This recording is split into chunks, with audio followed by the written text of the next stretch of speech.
Entonces, tenemos acompañamiento situado, estrategias de aprendizaje en educación remota y en alternancia. Muy importante el tema de las estrategias de aprendizaje. Entonces, vamos a ver aquí una exploración que es la contextualización y el reconocimiento de nuestras ideas previas respecto a lo que son las estrategias de aprendizaje. Y en la estructuración conceptualizaremos qué es el aprendizaje, qué son estrategias de aprendizaje, esas características que podemos identificar en una estrategia de aprendizaje y por último lo que sería el aprendizaje autorregulado, que en la línea de la CDA de evaluación que les presentó Jorge, vendría siendo como una continuación de esa intencionalidad que tenemos de que el aprendizaje sea autorregulado y asimismo la retroalimentación de los aprendizajes que hace el maestro le permitan al estudiante vivir esa autorregulación. En la práctica, entonces, veremos unos ejercicios de estrategias de aprendizaje. Luego, en la transferencia, llevaremos un poco hacia cómo en el PTA podemos acompañar estrategias de aprendizaje desde la planeación, y la valoración y cierre. Acuerdos de trabajo, bueno, ya iniciamos puntualmente. Por favor, mantener el micrófono en silencio, activarlo solo cuando vayamos a participar. Poner la manito para intervenir, para así saber sus intervenciones, eso ya lo hemos ido practicando toda esta semana. Reducir las distracciones, este es un tema un poco complejo y pues creo que es importante que ustedes estén concentrados, ya es nuestro último taller de la semana. Y bueno, respetar el uso de la palabra, ponen aquí las profes que hacen el taller, pero yo más bien aquí diría que los invito a que ese respeto sea un poco más guiado a que a veces sentimos la necesidad de participar y participar y participar porque estamos atentos o porque queremos hablar, pero es un poco, digamos, la reflexión de permitir que otros compañeros sean los que hablen, porque así como hay compañeros que quieren hablar siempre, hay compañeros que se desentienden y no participan. Entonces, sí les voy a pedir que en este taller las participaciones estén más orientadas a que permitamos que compañeros que no han participado durante la semana, que son bastantísimos, participen aquí. Y también en esa misma línea que mis intervenciones no sean tan largas, hay que estar todo el tiempo mirando cuando quiero hablar y me demoro y doy vueltas y digo lo mismo, me voy por una anécdota que no tiene que ver, pero es más como desde mi necesidad de hablar. Eso hay que empezar a regularlo. Ahora que vamos a hablar de autorregulación, es bueno siempre regularse ahí en los trabajos en equipo, en estas formaciones. El objetivo de este taller es que miremos las estrategias de aprendizaje desde reconocer su importancia para el docente, que vea lo importante que es aplicarlas y que pueda, tanto en la planeación como en la retroalimentación, de sus configuraciones didácticas, siempre estar muy atentos a lo que la estrategia de aprendizaje le permite al estudiante hacer, tanto en la educación remota como en la alternancia. Esto porque es importante, porque en la medida que el profesor hace mayor conciencia de las estrategias de aprendizaje que se pueden poner en juego al acompañar el aprendizaje de los estudiantes, pues va a ser más benéfico para ellos. El primer objetivo es, bueno, reconocer las características de las estrategias de aprendizaje y el rol del docente en esa implementación de esas estrategias. En el segundo objetivo tenemos que valorar estas estrategias de aprendizaje por su aporte en la realización de guías o de cualquier configuración didáctica que estemos diseñando tanto en la planeación como en la retroalimentación de esas guías, de esas configuraciones didácticas. Y el objetivo 3, proponer estrategias de aprendizaje que se puedan utilizar en el material educativo. Entonces, este último objetivo me parece que es el que nos lleva hacia lo que ustedes pueden hacer con los profes, cómo propiciar espacios donde los profes comprendan las estrategias de aprendizaje que están implicadas en los materiales educativos. Los desempeños, entonces, tanto nosotros como ustedes y los docentes, vamos a reflexionar sobre la importancia de las estrategias de aprendizaje que movilizan el desarrollo de habilidades por parte de los estudiantes para que den cuenta de los aprendizajes a partir de la planeación y de la retroalimentación. Y de la misma manera que utilicemos las estrategias de aprendizaje en el diseño de las guías o en cualquier configuración didáctica que tengamos con el uso de los textos del programa. Todo esto para propiciar mejores y mayores aprendizajes en los estudiantes. Como exploración, entonces, quiero un poco llamar la atención aquí la importancia de que los cuestionarios de entrada y sobre todo en podamos ver nuestras concepciones actuales de lo que significa estrategia de aprendizaje, que se indague cuándo, dónde, por qué las estrategias pueden ser importantes para que el estudiante enfrente una tarea. Y también porque le exigen un grado de control y de autorregulación de su propio aprendizaje. Entonces, este cuestionario de entrada que me parece importante que ustedes se miren en estos dos sentidos, pero que también le puedan hacer esas preguntas a los profes, no solamente en una CDA donde estén animando este mismo taller, sino cuando los acompañen en la planeación. Y sí, aquí una premisa es que el estudiante es responsable de su propio proceso de aprendizaje. ¿Cómo funciona esto? ¿Qué tanto es el estudiante efectivamente el responsable de su propio aprendizaje? ¿Y qué puede hacer el maestro para que el estudiante vaya siendo cada vez más responsable de su aprendizaje? Y esta otra, el estudiante no tiene en todo momento que descubrir o inventar el conocimiento. Vamos a ver de qué se trata.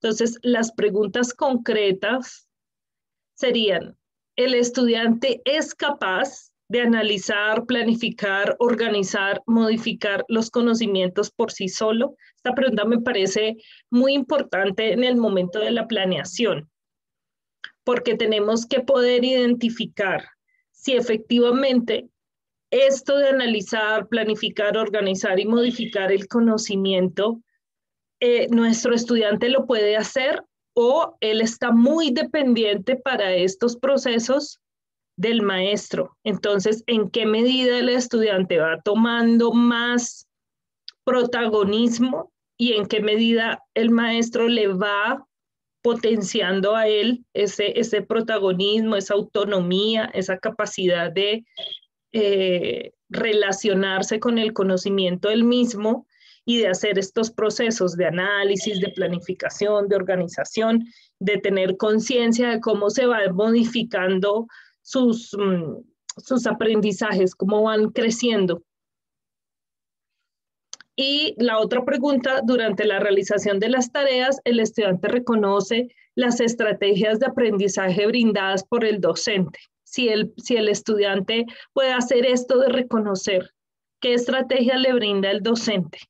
Miren que son preguntas bien complejas porque ambas preguntas se podrían responder con sí o no, si uno quisiera, que es generalmente lo que sucede cuando no hemos reflexionado suficientemente sobre una práctica. Rápido decimos, sí, él es capaz de analizar, planificar. Sí, él reconoce las estrategias que yo le propongo o que yo le brindo. Pero si no podemos responder sí o no, sino si tuviéramos que decir algo más, entonces podríamos preguntarnos por qué indicadores de lo que hace el estudiante nos puede decir que él está analizando su conocimiento, que lo está planificando, que lo está organizando por sí solo. Alguien que haya tenido alguna experiencia que nos quiera compartir de cómo se ve un estudiante o cómo se puede identificar que él está haciendo ese análisis o organización de su conocimiento por sí solo, para entrar con la primera pregunta. ¿Quién quiere compartir algo? Y también los otros pueden ir escribiendo en el chat. Ángela Alicia, dale, querida. Muy buenos días para todos. Pues cuando tenía la oportunidad de estar con los estudiantes de secundaria, trabajamos sobre un proyecto de un periódico. Entonces, el periódico no era noticias de asesinatos y esas cosas, sino relacionados con la temática que íbamos a trabajar durante el periodo. Entonces, ¿Cuál el era tu estudiante clase, mismo Ángela? debía... Perdón, ¿cuál era tu clase? Trabajábamos en español, Ah, ok. con lenguaje, profe. ¿Y en qué grado, querida? Entonces, ellos, para el grado noveno, Vale, bien. entonces ellos debían, bueno, tomábamos el listado de las temáticas y ellos empezaban a decir, ah, bueno, nosotros de esto sabemos esto, esto, esto, pero nos falta esto. Profe, por favor, refuércenos en esto para poder montar nuestro periódico. Y es una experiencia maravillosa cuando el estudiante empieza a jugar con lo que él en realidad va a aprender y con lo que en realidad él va a hacer parte de su conocimiento. Y de verdad que es bien significativo cuando él mismo está entendiendo que el escudriñar un tema le va a permitir a él adquirir muchísimo más conocimiento. Qué bien, Ángela. Eso que podían hacer ellos, no te me vayas todavía, eso que podían hacer ellos de cuando estaban pensando en su periódico, poder identificar qué conocimientos tenían, qué necesitaban de ti, ellos lo podían hacer porque cuál fue tu práctica y qué fue lo que tú hiciste o dejaste de hacer. Así, lo primero que se te venga. No le entendí muy bien la pregunta, profe. Bueno, mira, tú cuando compartes esta experiencia de tu periódico, del periódico de tus estudiantes de noveno en la clase de lenguaje, ¿sí? Tú nos cuentas lo que ellos hacían, pero tú eres la profe. O sea que tú llegas al salón y ellos hacen lo que tú digas. Entonces, tú nos contaste lo que ellos estaban haciendo, pero seguramente que ellos pudieron hacerlo así porque tú diste alguna instrucción o no la diste. Por ejemplo, ¿hubo alguna actitud tuya que les permitió a ellos hacer eso? O actitudes, o orientaciones, que los Sí, claro, motivó a ellos a profe. hacerlo. ¿Qué? Yo ¿Algunas que te siempre, acuerdas? yo siempre he considerado que el muchacho aprende más cuando él de verdad se mete en el cuento. Entonces ellos veían que siempre como que yo les decía, venga, hagamos tal cosa, venga, hagamos tal cosa. Entonces, como ese hagamos claro, el profe con su merced se trabaja muy chévere porque uno le entiende, porque usted le explica, pero qué bueno que nosotros podamos también darle a conocer lo que nosotros manejamos. Y ellos, por ejemplo, les daba horas específicas, entonces ellos decían, bueno, tenemos un noticiero o un periódico, tiene estos y estos y estos elementos. Nosotros tenemos estos, los iban presentando, ellos mismos organizaban y ellos mismos iban presentando, profe, mire, ya tenemos esta parte, ¿qué tal? ¿Cómo le parece? Lo podemos hacer así, lo podemos hacer acá. O sea, era muy, muy activo para ellos y casi todo el periodo fue moviéndose, fue investigando, fue eh, charlando, más que aprender como tal, era como una charla muy, muy productiva entre ellos y yo. Sí, bueno, miren lo importante, muchas gracias, Ángela Alicia. Miren lo importante de esto y es que la entrada para poder posibilitar que el estudiante ponga en juego estrategias de aprendizaje que efectivamente le permitan hacer una relación propia con el conocimiento es la instrucción del profe, lo que el profe permite o no, porque si yo soy una profe que entro al salón y les digo, bueno, todos sentados, pongo la fecha, el tema para hoy es tal, y empiezo a hablar del tema. ¿Qué estoy haciendo? Estoy entrando por ser yo, estoy iniciando por ser yo la protagonista, la que habla, la que dice, pero si en cambio dijera, bueno, chicos, tienen una hora para que se pongan de acuerdo sobre cuál va a ser el tema que quieren para el periódico de este mes. Ah, eso es otra actitud mía distinta que posibilita otras interacciones con el conocimiento. Gustavo Daza. Sí, Gustavo Ospitia, lo que pasa es que yo no sé Ah. por qué me sale Daza. Profe, en algún momento, en una reunión que tuvimos con una profe que se llama Beatriz Pintar, los del Meta la distinguen, fue secretaria de Educación, nos comentaba precisamente que los estudiantes muchas veces estaban faltos de oportunidades, que nosotros como maestros a veces no les dábamos la oportunidad de que ellos hicieran, de que se enfrentaran, de que expusieran. A veces nos pasa a nosotros también y de pronto no nos hemos dado la oportunidad de explorar, por ejemplo, algunas cosas, y cuando nos damos la oportunidad y nos enfrentamos a ellas, nos damos cuenta que sí somos capaces de hacerlo.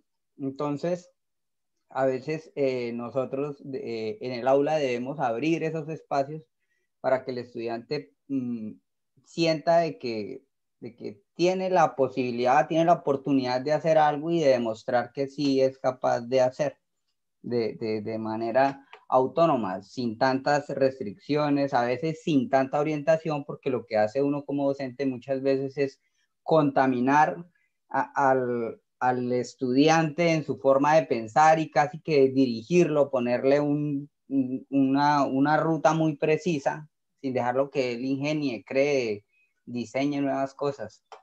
¿Sí? Claro. Muchas gracias, Gustavo. Sí, totalmente.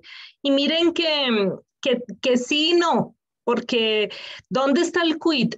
Voy a leer un comentario que acaba de poner Luz Yali acá, que me gusta. Dice,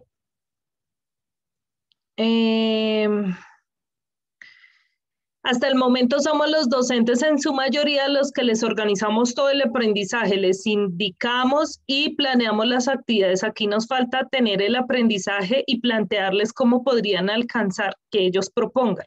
Ah, perdón, es Luz Dari, sí. Entonces, lo que nos dice Luz Dari a mí me ayuda a llevarlos hacia este punto, y es que claro que yo sí planeo, pero es dependiendo de lo que planeo, depende de cómo presento la actividad, de cómo doy oportunidades, como dice Gustavo, ¿de acuerdo? Entonces, sí tengo una intencionalidad pedagógica, pero mi actuar con mi intencionalidad pedagógica, lo que yo propongo hacer al estudiante es lo que necesito modificar. Y un poco Wilson nos ayuda aquí con esta precisión que hace él. Cuando se indica desde el primer momento el objetivo, la introducción, los aprendizajes a alcanzar, muchos estudiantes logran estos procesos porque están conscientes de qué aprendizaje van a alcanzar. Y le voy a agregar algo a lo que Wilson nos aporta, y es cuando le estamos diciendo al estudiante la estrategia de aprendizaje que está implicando, que está aplicando, que está poniendo en juego. A veces no lo hacemos. A veces le decimos, bueno, vamos a hacer un foro sobre este libro, entonces leer el libro y el foro lo vamos a realizar. Bueno, pero ¿foro para qué? ¿Por qué? ¿Por qué foro y no un escrito o algo así? ¿De acuerdo? Entonces, es muy importante que el profe también diga, le vaya ayudando al profesor al estudiante, perdón, a ser consciente de la estrategia que está implementando. ¿De acuerdo? Sí, que es lo mismo que Mónica Rueda estaba diciendo, la importancia de presentar qué voy a aprender, cómo me siento, qué aprendí. Muy bien, más adelante vamos a ver eso. Esta me parece también cuando el estudiante se siente incluido en su proceso, que se le da la participación.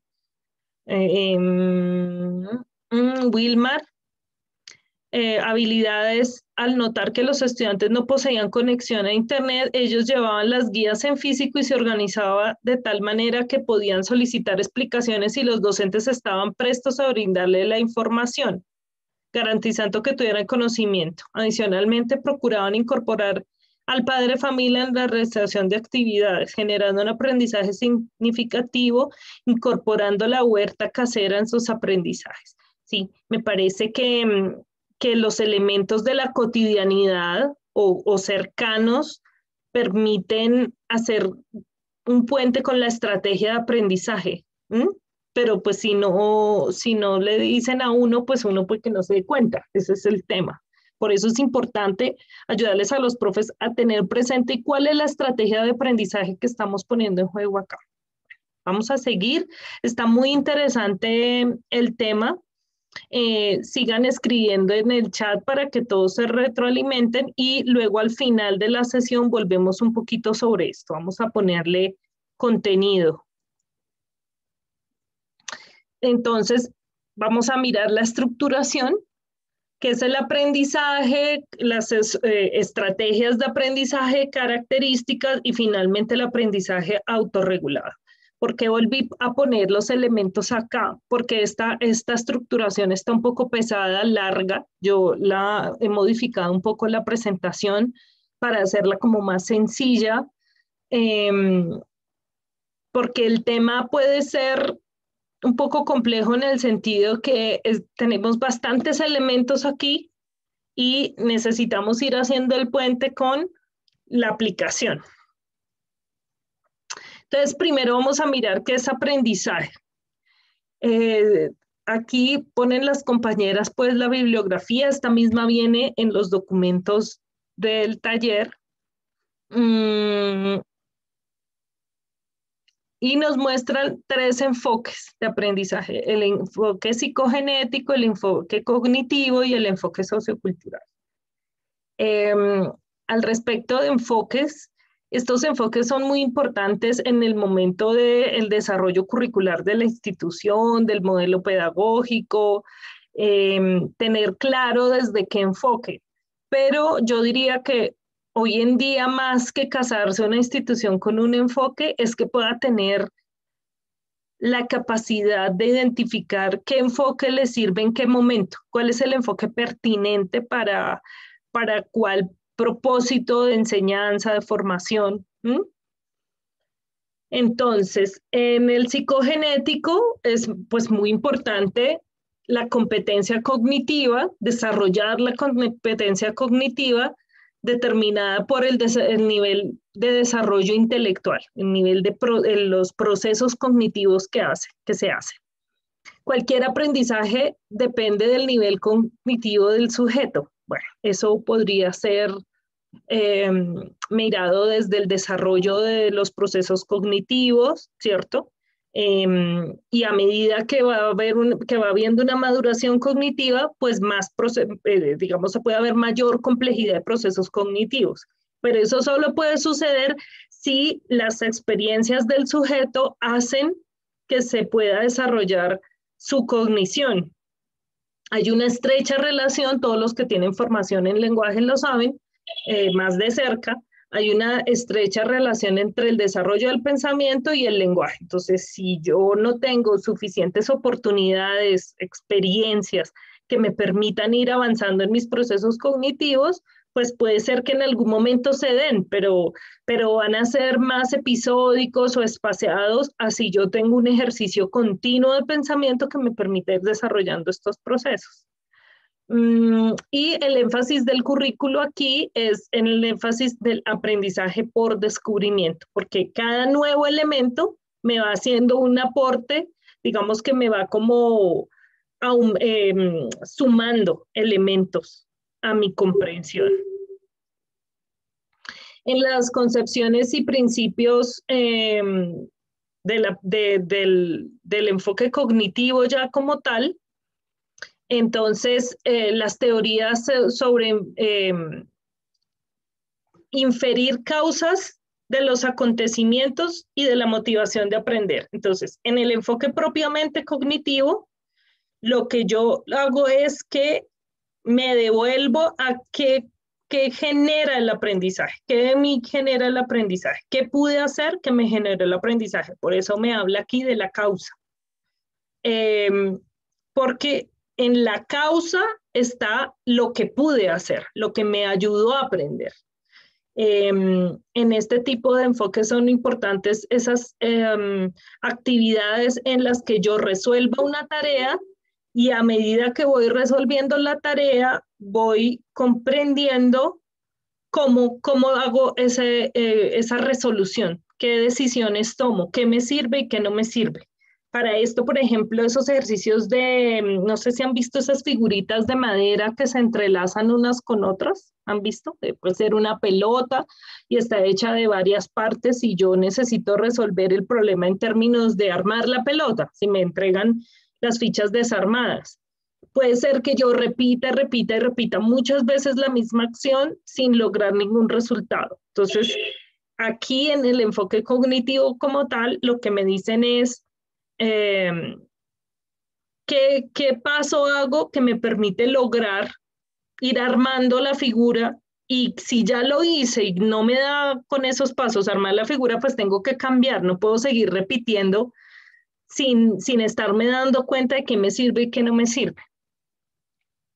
Entonces aquí énfasis en el desarrollo de habilidades de pensamiento, aprendizaje significativo y resolución de problemas. La resolución de problemas no es solamente del ámbito de las matemáticas, sino que la resolución de problemas hace referencia aquí a resolver algo que se me presenta, una tarea que se me presenta, un objetivo que se me presenta y cómo estoy consciente del camino que voy tomando para resolverlo. Muy distinto al enfoque psicogenético, donde el desarrollo cognitivo se queda como supeditado solamente a lo que el sujeto puede procesar de la experiencia. Bueno, y en el enfoque me parece que además unos y otros, es importante esto, que unos se incluyen en otros, van estando unos en otros, no son como tan un enfoque y el otro no tiene nada del otro enfoque, no, todos tienen como una línea delgada que los relaciona.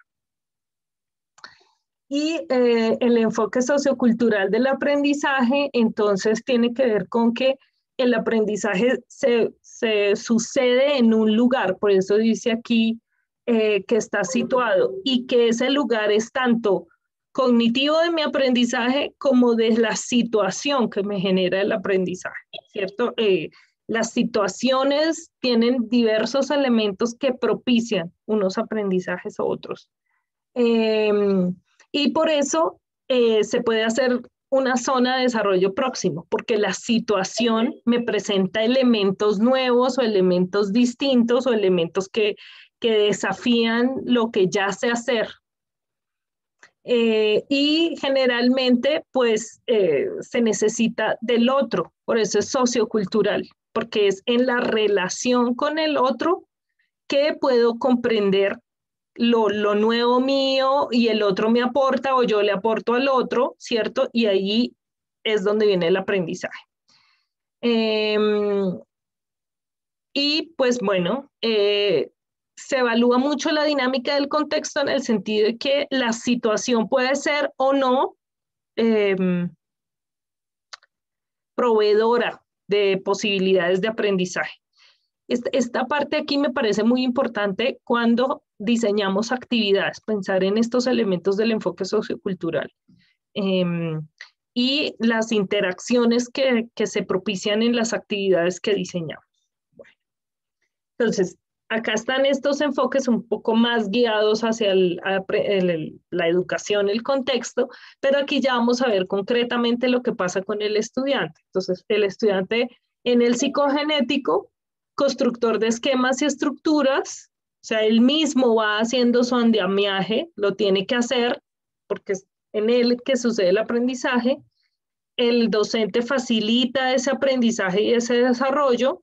La enseñanza es directa y por descubrimiento, porque aparecen nuevos elementos que hay que ir a explorar, que hay que ir a descubrir. Y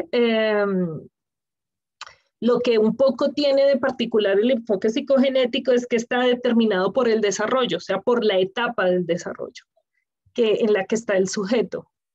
Pero, bueno, Cada vez más sabemos que las etapas del desarrollo también tienen que ver con experiencia, o sea, yo puedo ir desarrollándome de acuerdo a las experiencias. Ustedes verán que, bueno, y también hay unos elementos genéticos particulares, psicogenéticos, digamos, de condiciones particulares del sujeto, de su propia cognición, que le permiten hacer unos elementos u otros.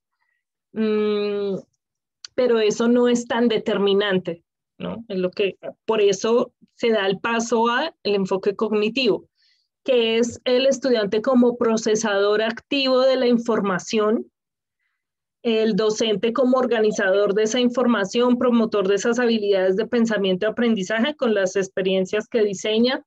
La enseñanza es una inducción de conocimiento esquemático, significativo y de estrategias, de habilidades cognitivas, el cómo del aprendizaje. Y el aprendizaje está muy determinado por conocimientos y experiencias previas. ¿Por qué? Porque si puedo en ese andamiaje construcción de conocimiento tener lo que ya está integrado, el aprendizaje que ya está integrado, y puedo hacer la relación con el nuevo aprendizaje, puedo ir sumando más, digamos, al esquema, al andamiaje, a la habilidad, que si no tengo en cuenta en lo previo, ¿no? El conocimiento previo. Es más fácil hacer un andamiaje cuando se hace conciencia de lo que se tiene y lo que se va a sumar.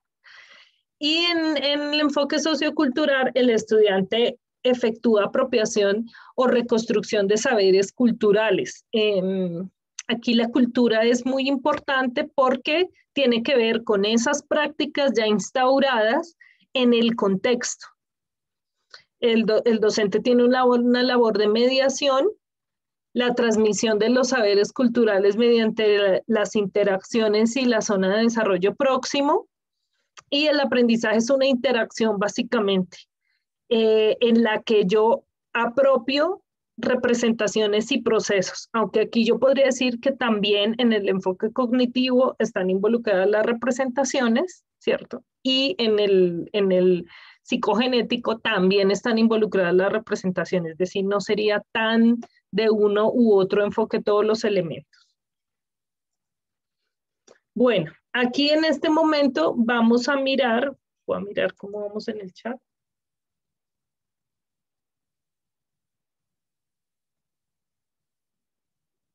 Mónica, ¿quieres decir algo que te veo escribiendo sobre el enfoque psicogenético? Sonia, pues la relación que yo hice ahí fue cuando estabas mencionando esa parte, era sobre que la situación que se vive en un ejemplo, pues yo me fui a un ejemplo de cómo podría ser, pero lo hice más en el tercero, en el donde incluye la cultura. Entonces, podría irse el estudiante con una lista de mercado. Entonces, ahí influye ante resolver esa situación lo cultural, el contexto. Y en el siguiente yo manifesté que las características de desarrollo y las habilidades propias, que ese es en el primero, en el psicogenético, influyen es qué habilidades o qué tiene el estudiante o qué no, ¿no? Porque según la situación que él deba resolver, que eso está marcado como en esa genética que él trae, en esas habilidades, porque no todos son buenos para todo. Pues la tarea de uno de maestro es potenciar y encontrar en qué es ese estudiante bueno o en qué debo yo fortalecerlo. Entonces es como esa interpretación que yo hice de lo psicogenético. Como tiene una carga genética, eso marca esa parte de actitud y de habilidades del pensamiento y de las habilidades propias de él, que a veces nosotros queremos que los estudiantes nos respondan en todo, pero hay unos que son buenos para una cosa y otros que son más débiles en otras, y la tarea nuestra es descubrir y potenciarles eso bueno y ayudarles en eso que no son tan buenos. Así lo interpreté. Sí, son interpretaciones que también tienen que ver con las posiciones que uno como docente va teniendo, ¿no? Y también porque el enfoque psicogenético puede en cierto punto llegar a promover ciertos determinismos que no queremos, digamos, porque el enfoque psicogenético no es esencialmente construido a partir de la educación, ¿cierto? Es más desde la psicología del desarrollo, y entonces hay parece que hay una atención hacia lo que previamente tiene por, digamos, determina al sujeto cognitivamente, ¿sí?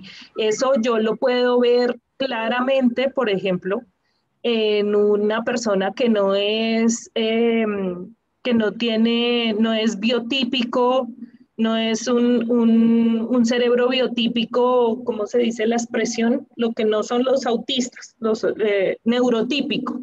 Los neurotípicos, o sea, las personas que somos típicas neuronalmente, o sea, que tenemos un cerebro con un desarrollo promedio, normal, que podríamos decir normal, es que no quiero utilizar la palabra normal, tenemos unos procesos que son similares. Las personas que tienen, que no son neurotípicas, por ejemplo, las personas que tienen Asperger o autismo, tienen un tipo de cerebro con unas condiciones y con unas particularidades. Entonces, ahí es donde el enfoque genético, psicogenético, tiene mayor relevancia, pero en los contextos de los neurotípicos, por lo menos hacia el campo de la educación, son más, brindan más posibilidades pensar de los enfoques cognitivos o socioculturales. Vamos a seguir porque está largo, entonces será importante ir sumando y así vamos avanzando en los elementos. ¿Qué nos interesa aquí de aprendizaje? Me parece que empezar por los enfoques puede tratar de enredar, porque resumir un enfoque con palabras y con un solo esquema es un poco complejo. Entonces, ¿por qué los enfoques? Porque las compañeras que hicieron este taller escogieron empezar primero por los enfoques, porque los enfoques van ayudando a tener una concepción, ¿no? El enfoque va proporcionando una concepción desde la cual yo pienso mi enseñanza, la construyo, la organizo. Pero finalmente lo que nos interesa aquí en el campo de la educación es más la estrategia que aporta al aprendizaje, la estrategia que ayuda al aprendizaje. Entonces vamos a ver acá estrategias y sus múltiples aproximaciones conceptuales, ¿no? Entonces, vamos a hacer unas distinciones desde los autores que se escogieron aquí por la Mesa Nacional. Por supuesto que ustedes en sus amplios conocimientos puede que tengan otras definiciones. Estas son las definiciones que se toman aquí para el ciclo 1. Entonces, yo tomé los elementos, en la presentación vienen otras negrillas, yo cambié las negrillas acá porque siento que lo que nos va a ayudar un poco es a poder hacer unas distinciones. Entonces, cuando estoy pensando en la estrategia pedagógica como tal, estoy ubicada o estamos ubicados en lo que es una acción fundamentada, ¿sí? Una acción que yo al construir una actividad o una serie de actividades para que el estudiante pueda experimentar, lo que estoy haciendo es, a partir de mi intención, de una intención que tengo, de una propuesta al estudiante, armo la acción, supongo la acción que el estudiante va a tener que realizar, ¿cierto? Pero eso lo hago porque hay una justificación en mí, hay un fundamento en mí. Entonces, en ese sentido, esa acción que en mí está fundamentada en una orientación hacia el aprendizaje del estudiante, una propuesta que le voy a hacer, organizo unos elementos, hago una organización de elementos de acuerdo con ese propósito que le voy a proponer al estudiante. Porque mi propósito es facilitarle a él el aprendizaje. Yo le voy a proponer una acción para que él pueda aprender y yo lo hago desde una intencionalidad, desde donde yo creo y considero que él podrá aprender. Luego, cuando él la esté ejecutando, entonces voy a ver si esa estrategia pedagógica efectivamente resulta en que el estudiante aprende o puede aprender de otra manera y ahí voy pudiendo darme cuenta si funciona esa propuesta que yo hago. Entonces, por eso aquí está involucrado tanto el conocer, el hacer, el saber, el ser y el convivir, ¿cierto? Porque son una organización de elementos que yo pongo en juego para que el estudiante pueda vivir una experiencia con estos elementos. Entonces, le propongo un trabajo individual o con otros, unas tareas para hacer, unas interacciones para vivir, ¿cierto? Y unos procesos de pensamiento que yo creo que va a poder poner en juego para resolver una situación o una tarea. Hasta ahí estoy en mi estrategia pedagógica. Cuando la vive el estudiante y yo la observo, me doy cuenta si esas acciones que yo he construido resultan o no, o hay algunas variaciones que necesito hacer.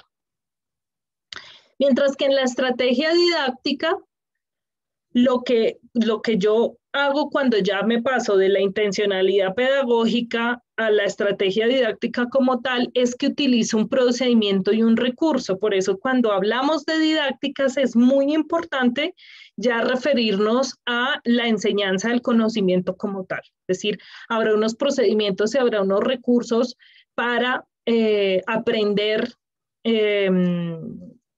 a leer, para aprender a escribir, para aprender a la literatura. Entonces ya cuando estamos hablando de didáctica estamos en el terreno propio de ese conocimiento. Procedimientos y recursos que utiliza el docente para promover esos aprendizajes y también hay una intención, ¿cierto? Pero esa intención ya está mediada por un procedimiento o un recurso. Y también en relación con el contenido, porque no son las mismas estrategias y procedimientos, los mismos procedimientos y recursos no son los mismos si estoy acompañando a mi estudiante a abordar un texto literario, así lo estoy acompañando a abordar una noticia, porque yo le proponga algunas tareas distintas. Bueno, y algunos ejemplos acá de estrategias, puede ser método de usar preguntas y respuestas, estudio de caso, los rincones de lectura, el trabajo colaborativo, los paneles de discusión o lluvias de ideas, el teatro foro, bueno, ya como tal el procedimiento y el recurso que utilizo. Y la estrategia metodológica, entonces ya tiene que ver con la herramienta como tal. Entonces, la herramienta es un dispositivo que me permite la interacción. Por ejemplo, cuando utilizamos una rejilla, entonces ahí ya, por ejemplo, el lenguaje que utilizamos mucho, rejillas de doble entrada, entonces ahí ya el recurso se vuelve el dispositivo que me permite lograr algo. Y también no solamente el recurso como tal, sino aquí ya entra en juego mucho la interacción, ¿no? ¿Qué es lo que sucede en el sujeto con otros sujetos? Entonces ya podemos hablar de distintas metodologías que permiten ese desarrollo, ¿no? Entonces por eso acá los ejemplos, los juegos de roles, la formulación de hipótesis, aquí podemos ver algunos temas del aprendizaje cooperativo, que algunos de ustedes tuvieron ya amplia formación en esto, que median, que permiten hacer la interacción no solamente el sujeto con el conocimiento, sino con otros sujetos también. Bueno, entonces finalmente aquí nos llevan a, ¿y qué es una estrategia? Y bueno, nos cuentan un poco de la historia. El término estrategia se introdujo con la idea básica de competición, porque está dada es más en otros ámbitos inicialmente como el económico. Y luego se va incorporando al ámbito educativo para referirse a un plano o una acción consciente hacia el logro de un objetivo, ¿no? Y en principio el profesor planea la estrategia, la visualiza, pero la estrategia se hace real y posible es cuando el estudiante la vive y la pone en juego. Y la segunda pregunta, precisamente del inicio, tiene que ver con eso, qué tan consciente está el estudiante de la estrategia que está poniendo en juego para aprender. Entonces, elaborar una estrategia implica trazar acciones para solucionar problemas derivados del diagnóstico y evaluar los resultados para rediseñar las acciones acometidas. Por eso solo cuando veo cómo vive el estudiante la estrategia es que puedo saber si funciona o no funciona. No me puedo quedar solo con mi diseño. Y que es una estrategia de aprendizaje ya concretamente en educación. Es un plan o una acción que es consciente, se logra un objetivo, ya lo dijo la diapositiva anterior, y las estrategias de aprendizaje precisamente son, como hemos visto, acciones específicas realizadas por el estudiante, ¿cierto? Que el docente ha planeado, pero que quien las realiza es el estudiante. Para hacer que el proceso de aprendizaje resulte fácil, rápido, placentero, más autodirigido, efectivo y transferible a situaciones nuevas. Una estrategia, por ejemplo, en lectura es señalar en el texto, ¿cierto? Que empieza por señalar con el dedito y que se puede ir trasladando hacia hacer glosas, en fin, pero que tiene que ver mucho con el manejo de, de la información que tiene el texto, información en un sentido amplio, no solamente en datos, sino en todos aquellos elementos que me permiten construir significado. Entonces aplicamos estrategias de recuperación de información, por ejemplo, cuando estamos leyendo. La estrategia de aprendizaje se define como un procedimiento, conjunto de pasos o habilidades que el estudiante adquiere y emplea en forma intencional como instrumento flexible. Ahora vamos a ver más adelante las características de una estrategia de aprendizaje para aprender significativamente y solucionar problemas y demandas académicas. Aquí tienen ustedes la definición. El documento viene en los anexos. ¿Cuáles son las características? Entonces, pues es observable, o sea, el sujeto la realiza de manera evidente, digamos, para el observador. El proceso mental se manifiesta a través de un comportamiento. Entonces, analiza un esquema simple de estímulo-respuesta, realiza una síntesis de un texto, elabora un esquema, un diagrama conceptual, ahí está, algo que se puede observar. También puede ser modificable, contrariamente a los factores de personalidad y al estilo de aprendizaje que tienden a ser estables. Bueno, esto estables más desde el enfoque psicogenético, porque desde el enfoque cognitivo, pues siempre puede haber un desarrollo cognitivo. Requiere estrategias. Puede ser ineficaz porque puede ser reemplazada por nuevas estrategias que pueden ser aprendidas y transferidas a situaciones, a nuevas situaciones, ¿cierto? ¿Cómo sé que una estrategia es ineficaz? Pues cuando precisamente aquí, en el comportamiento del estudiante, no observo que haya resultado.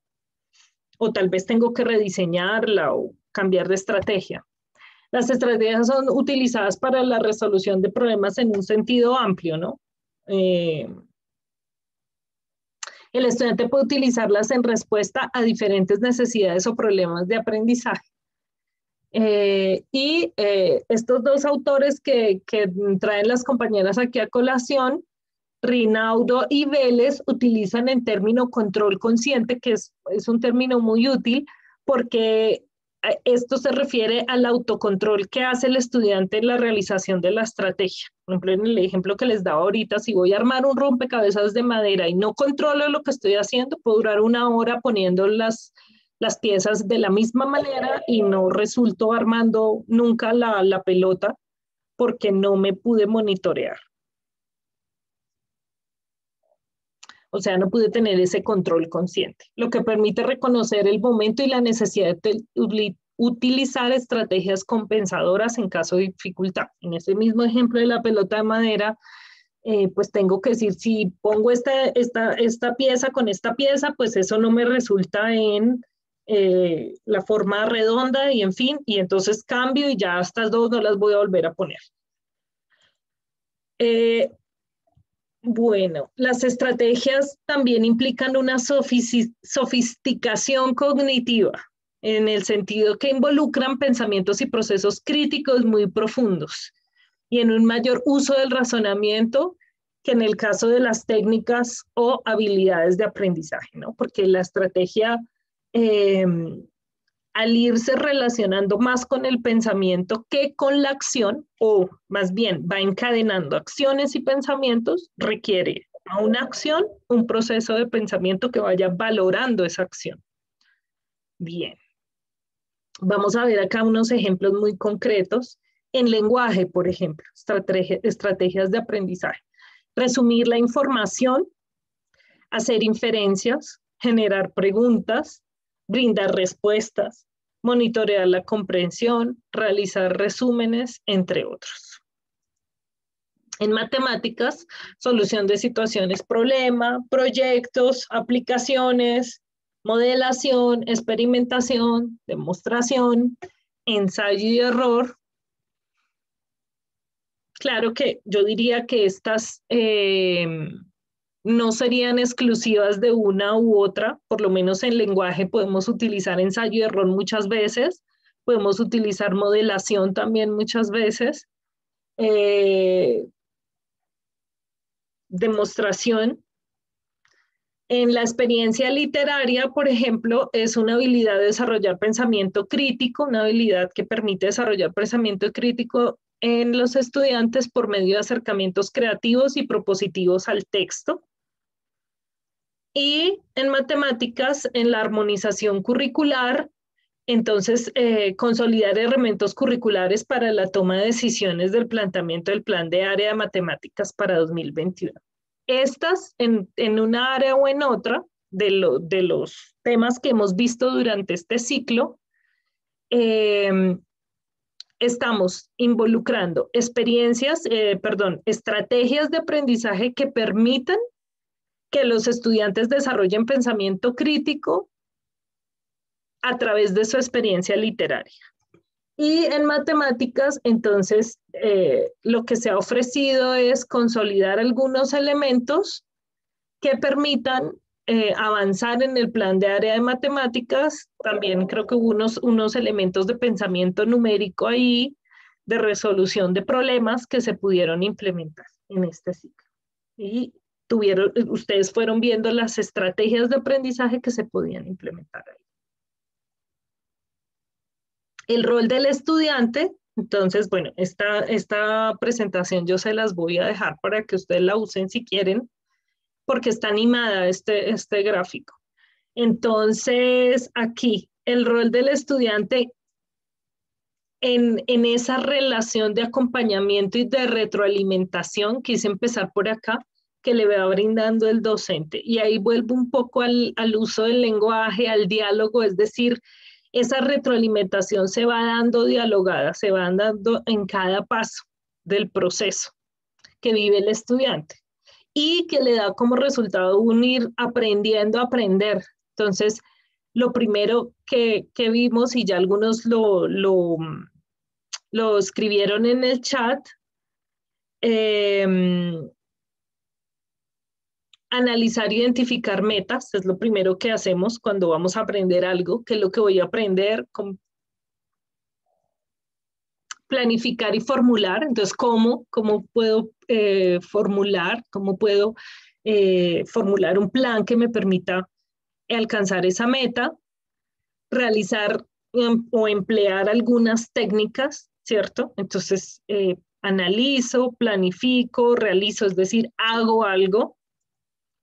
Luego controlo y evalúo el proceso, entonces voy mirando qué va pasando, ¿cierto? Cómo va progresando ese logro de esa meta.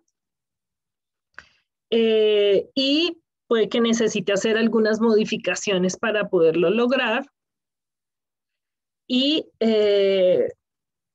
ahí es muy importante que cada etapa, que cada etapa sea consciente, digamos, ¿cierto? De lo que va sucediendo en cada etapa. Cuando estoy analizando, entonces pongo en claro toda la información, miro qué elemento que debo hacer, qué voy a hacer, qué quiero lograr. Cuando formulo un plan, entonces estaré tomando unos pasos, ¿cierto? Entonces voy guiando cada etapa, ¿cierto? Este es el sexto elemento. Empleo unas técnicas y miro si la técnica es adecuada o la cambio voy viendo progreso y si no, tengo que volverme o a formular el plan o a realizar otra técnica distinta. No todo es tan del 1 al 6, pues todos los pasos como tal. Y la retroalimentación del docente es la que me va ayudando, ¿no? Si yo lo puedo hacer autónomamente, voy avanzando. Aquí vi varias intervenciones en el chat que decían algo así como, los estudiantes no están acostumbrados a vivir esa conciencia, ¿no? Pues en muchos lugares seguramente las experiencias no los han llevado ahí. Y el rol del docente aquí, entonces, está muy orientado a poder identificar qué es lo que enseña, qué es lo que propone hacer al estudiante y ser un facilitador de esos aprendizajes y desarrollos a través de eso que propone, cuándo lo enseña, ¿no? En qué momento, y por eso algunas veces los enfoques psicogenéticos pueden ser útiles en el sentido que nos pueden decir qué es más adecuado que no. Para organizar la información, para ver cuáles son las habilidades de pensamiento que puede poner en juego el estudiante según su momento del desarrollo y qué aprendizajes puede alcanzar, y también cómo lo enseña, es decir, cómo hace ese proceso de mediación que le va permitiendo al estudiante aprender, o mediación, o sí, cómo va a ser la mediación, porque a veces no hacer tanto, como decíamos al inicio, puede ayudar mucho para que el estudiante ponga en juego sus propias habilidades. Bueno, y entonces nuestro último aspecto aquí para integrar a las estrategias de aprendizaje es poder unir la estrategia de aprendizaje con la autorregulación, es decir, la estrategia como tal lo que tiene que permitirme es poder comprender y regular lo que voy aprendiendo. Esto no lo presentan. Entonces, primero podemos ver, bueno, que no es tan lineal, pero podemos ver que hay unas estrategias cognitivas que se ponen en juego, ¿cierto? Y bueno, acá según estos dos autores distinguen estas estrategias cognitivas como repetición, de elaboración y de organización. Son microestrategias. Yo ahorita más adelante vamos a ver algunos ejemplos, pero puedo repetir, esa puede ser una estrategia cuando voy iniciando a tener algunos conocimientos que son nuevos, necesito hacer una relación inicial con el lenguaje. Y también necesito repetir la estrategia una y otra vez hasta que la voy internalizando. Otras de elaboración, entonces yo mismo creo, yo mismo me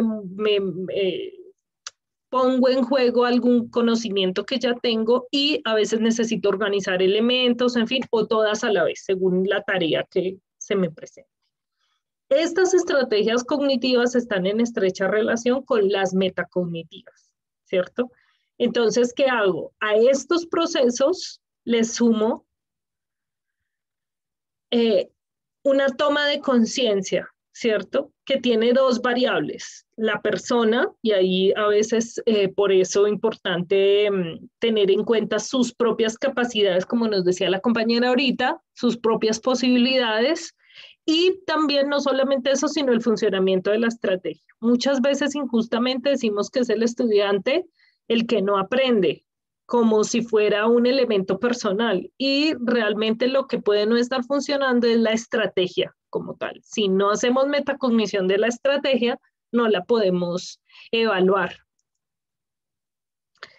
Y además, ya vamos, Mariori, para los pasos de Polia, si quieres ahorita en los ejemplos con las áreas, lo puedes exponer para ponerle un poquito de ejemplo acá a esta parte de la estructuración. Me parece súper chévere.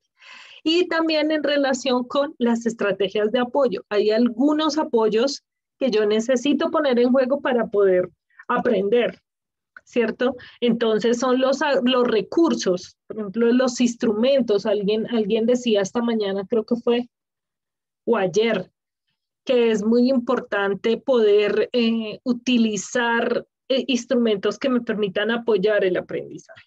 Bueno, Este esquema que hacen las compañeras está inspirado en este texto que también viene en la bibliografía con este esquema, y es que el aprendizaje autorregulado, entonces, o en el aprendizaje autorregulado más bien intervienen no solamente estas estrategias, ¿cierto? Como tal, sino que se ponen en juego las estrategias que le son propias de cada una, ¿cierto? Unas microestrategias, unas macroestrategias y unos apoyos.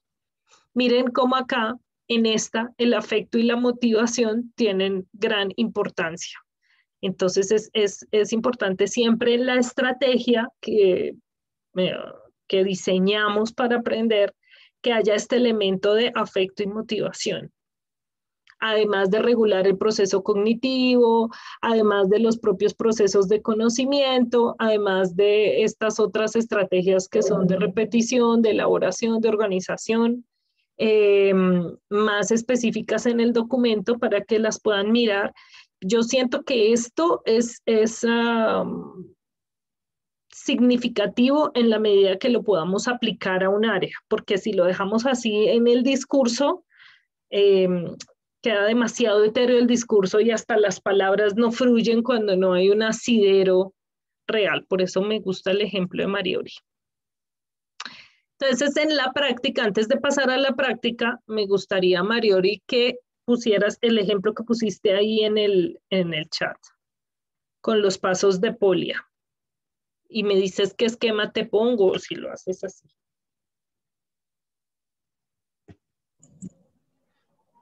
Hola, buenos días. Eso, para irle poniendo ejemplito más, y si alguien quiere hacer uno de lenguaje, otro de matemáticas, en fin. Sí, pues viendo todas estas estrategias de autorregulación del aprendizaje, pues indispensable lo que veíamos de los pasos de Polia que se lleven a cabo, no solo en matemáticas, sino como desde el área de lenguaje y desde otras áreas se pueden dar.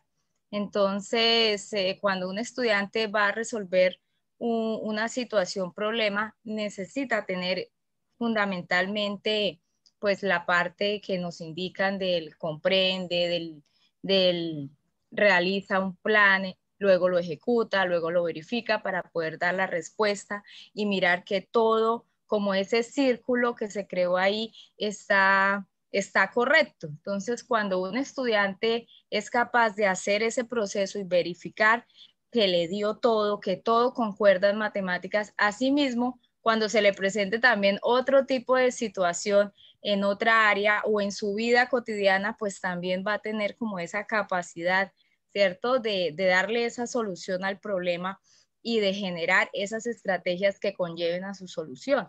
Entonces es muy importante como todas esas acciones que conlleven a dar la respectiva solución del proceso. Vale, me surge una pregunta polémica, Mariori, a partir de lo que nos comparten aquí para abrir la discusión con todos. Pongámoslo específicamente en el caso de los pasos de Polia. ¿Ustedes creen que si el estudiante aplica esos pasos de Polia, eso le garantiza que pueda aprender? ¿Qué han visto en la experiencia?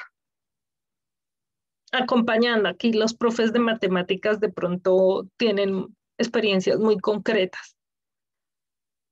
Dice Marisol que es un proceso. O sea, si yo le digo al niño, mira, aplique estos pasos y eso le garantiza que aprende, ¿eso se da así o cómo se da? Marisol, ¿qué tienes que decir tú de que es un proceso?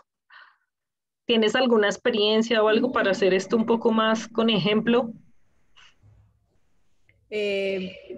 Pues básicamente no como experiencia como tal, ¿sí?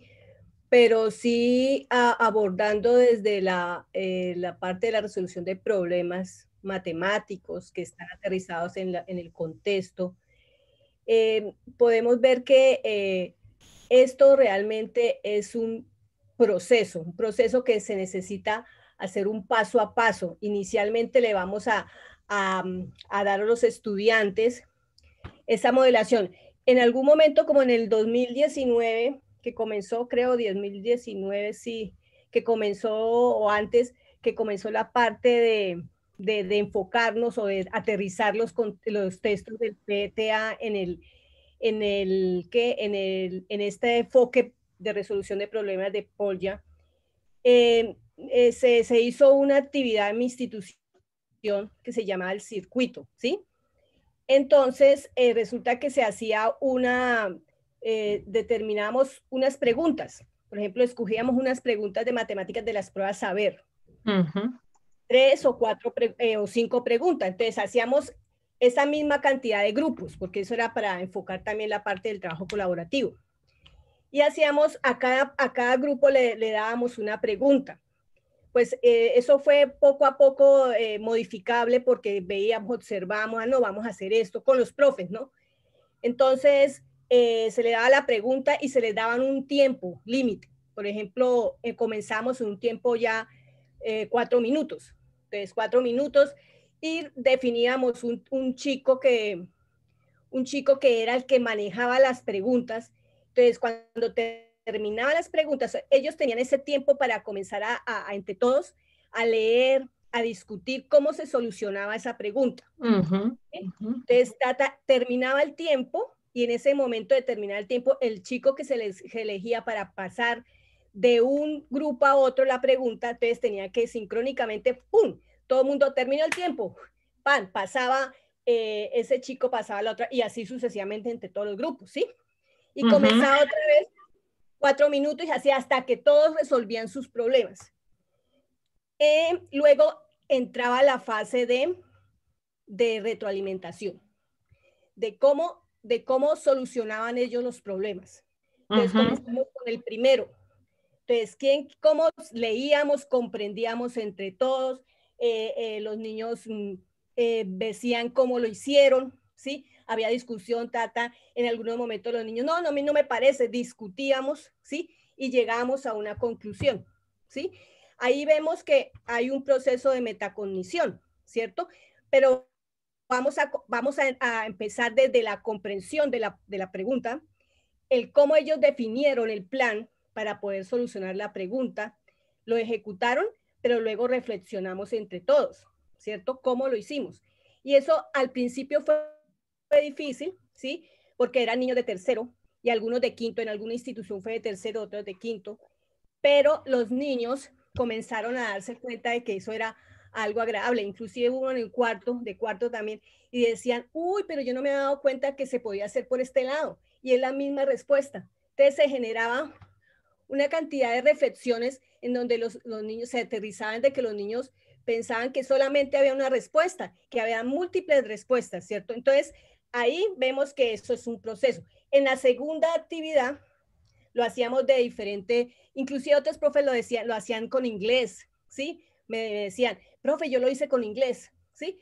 Y chévere, porque los niños en esa competitividad que tienen los niños, pues ellos, pero se centraban, ¿cierto?, en que tenían que resolver la pregunta, ¿sí? Y poco a poco se fue perfeccionando eso, por eso digo que es un proceso, eso es paso a paso y también da desde la modelación de nosotros, de poderle darles a nosotros a ellos ideas de cómo poder pensar, pero también permitirle a ellos de que ellos también tienen otras ideas de cómo poder hacerlo. ¿Sí? Entonces, es poco a poco hacerle como rutinarios, unos días específicos, bueno, el día de las preguntas o vamos el jueves de preguntas de matemáticas, algo así, un nombre en donde ellos se enmarquen en eso y que como es algo como de que ellos se involucran, ellos les gusta. Y poco a poco ellos van manejando y ahí la intencionalidad también es que ellos entiendan cómo es que están resolviendo sus preguntas, cómo las piensan, pero también estamos reforzando conceptos matemáticos o los conceptos en que estemos trabajando el área. Cómo están pensando y también manejando los tiempos, porque cada vez íbamos disminuyendo más el tiempo. ¿Sí? Ya no son 5 minutos, son 4, luego 3, ¿sí? Como también para visionarlo de cómo cuando ellos puedan enfrentar una prueba, puedan hacerlo de una manera. Muy bien, muchas gracias, Marisol. Qué bien, qué buena experiencia. Una pregunta técnica, ¿ustedes están viendo la pantalla compartida o no? El esquema de estrategias de autorregulación de aprendizaje. Sí, señora. Sí, señora. Ah, bueno. Sí, señora. Yo aquí hice un poconón Sí, de profe. cosas que se me desconfiguró esto y no sabía bien qué veía. Bueno, Merlin Bernal. Gustavo, le voy a dar la palabra a Merlin primero, que no ha hablado. Sí, gracias. Buenos días para todos. Pues con relación a eso, yo soy del área de lenguaje, pues aprovechando que la compañera nos dio su ejemplo para el área de matemáticas, pues en lenguaje estamos usando desde la línea del programa hace unos años el uso de los organizadores gráficos y las siluetas textuales, que son en realidad pues un recurso, pero cuando lo miramos dentro de todo esto que estamos viendo, ahí estamos trabajando cuando lo planificamos, el qué, el cómo, el con qué, ¿sí? Y cómo el estudiante lo analiza. Entonces, ese recurso, ¿cómo lo usamos dentro de todo esto que estamos hablando? Entonces, primero, cuando le planteamos un objetivo que incluya el qué vamos a aprender y el para qué lo vamos a aprender, y luego le presentamos a los estudiantes una lista de chequeo muy bien organizada con unos criterios que no solamente le van a ayudar a él a orientar el proceso, ¿sí? Para que él sepa cuál es el paso a paso y qué elementos debe tener en cuenta para la construcción del texto, de lo que estemos trabajando desde el área. Y luego de eso, entonces, viene el con qué, y ahí es donde pensamos en este recurso de las siluetas y de los organizadores gráficos. Luego de trabajarlos con los niños que también nos ayudan y se constituyen como en un plan, ¿sí? Después de esto, ya trabajamos con los muchachos esta última parte de la metacognición, en donde hacemos uso de rúbricas para que ellos puedan ubicarse en qué lugar de avance se encuentran para poder llevar a esa retroalimentación de qué me falta, qué he logrado, qué me falta, qué ha sido más difícil y cómo lo puedo lograr. Qué bien. Muchas gracias, Merlin. Me encanta el ejemplo con lenguaje porque según y ahí es donde estamos moviéndonos en el terreno de la didáctica, ¿no? De las estrategias didácticas. Según cada tipo de texto o cada tarea, se pueden utilizar unos recursos u otros. Janet Gómez, yo te veo que levantas y bajas la mano, subes y bajas la mano. Entonces, vaya leyendo en el chat que varios han puesto más aportes. Janet, ¿vas a decir algo, querida? Quería como una intervención, pero no sé si es pertinente, ¿no? O sea, dale. Desde el área de matemáticas, nosotros tenemos una gran debilidad y tiene que ver con la comunicación matemática en los docentes de básica primaria. De pronto, soy de las personas que sí leo mucho las partes de teorías, cuando hablamos de Polya, cuando hablamos de Van Hill, cuando hablamos de Chomsky, o sea, la cantidad de teóricos que vemos, pero yo voy un poco más como del pensamiento del profesor Grimaldi, cuando hablábamos en el área de matemáticas, en que el docente entienda el aprendizaje que desea darle al estudiante. Desde ese momento que nosotros hagamos la formación, porque es el gran reto en matemáticas, si nosotros nos vamos a uso de resultados, nosotros encontramos que los docentes en básica primaria, en su gran mayoría, no tienen el manejo del pensamiento espacial y del pensamiento aleatorio, mucho menos del algebraico, que es tan sencillo, pero como el pensamiento viene nombrado en los estándares con la palabra algebraico, ellos netamente dicen eso de octavo grado, de noveno grado y ¡prum! Pensamiento volteado para el que no es.